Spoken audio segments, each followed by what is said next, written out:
गोपालगंज जिले की भोरे सुरक्षित विधानसभा सीट से बसपा बहुजन समाज पार्टी के प्रत्याशी सुरेंद्र राम ने चुनावी मैदान में उतरते हुए शिक्षा मंत्री सुनील कुमार के खिलाफ अपनी दावेदारी पेश की है। उन्होंने स्पष्ट किया कि उनकी लड़ाई शिक्षा मंत्री के साथ है और उनका चुनाव मुख्य रूप से शिक्षा, स्वास्थ्य और पलायन जैसे बुनियादी मुद्दों पर लड़ा जाएगा। उन्होंने कहा कि पहली बार मैं चुनावी मैदान में खड़ा हूं, लेकिन हमें पूरा भरोसा है कि विधानसभा की जनता मेरे पक्ष में वोट करेगी, क्योंकि हम शिक्षा, चिकित्सा और विकास की बात करते हैं। हम सभी समाज के लोगों को लेकर चलते हैं। सुरेंद्र राम ने विश्वास जताया कि जनता इस बार जाति धर्म से ऊपर उठकर मतदान करेगी और उन उम्मीदवारों को चुनेगी जो इन मूलभूत समस्याओं का समाधान करने की क्षमता रखते हैं। उन्होंने कहा कि भोरे क्षेत्र में शिक्षा और स्वास्थ्य सेवाओं की स्थिति चिंताजनक है और बड़े पैमाने पर युवाओं का पलायन रोजगार की कमी को दर्शाता है।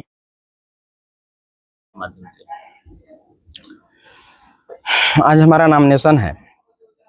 सबसे पहले इस चैनल के माध्यम से सभी मीडिया बंधुओं को धन्यवाद देना चाहते हैं कि गोपालगंज से चल के आप लोग यहाँ तक आए हैं और भोरे विधानसभा की समस्त जनता को भी हम धन्यवाद देना चाहते हैं कि उन्होंने भी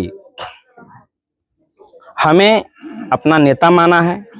माननीय बहन कुमारी मायावती जी का भी धन्यवाद देना चाहेंगे कि उन्होंने हम पे भरोसा करके इस भोरे विधानसभा की सीट पर हमें टिकट दे करके यह सीट लड़ने का मौका दिया है। और बहुजन समाज पार्टी जब भी अगर सत्ता में आती है तो जनता के मुद्दों पे काम करेगी। शिक्षा, चिकित्सा से संबंधित जो भी कामें अधूरा हैं उसको पूरा कराएगी।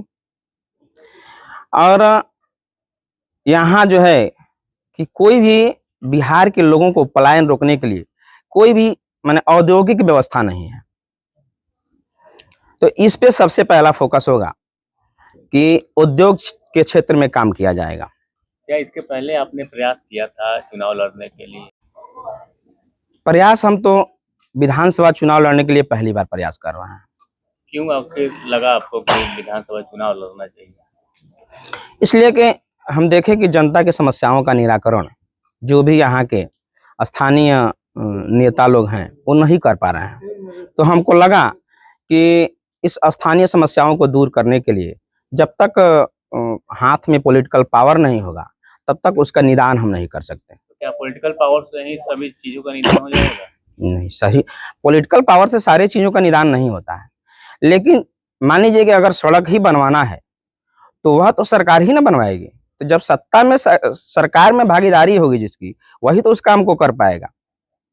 हम लोग तो बहुत बड़े धन्ना सेठ पूंजीपति नहीं है कि हम अपने घर से भी लगा करके और उस काम को पूरा करा सकें। तो चुनावी मुद्दा क्या होंगे आप?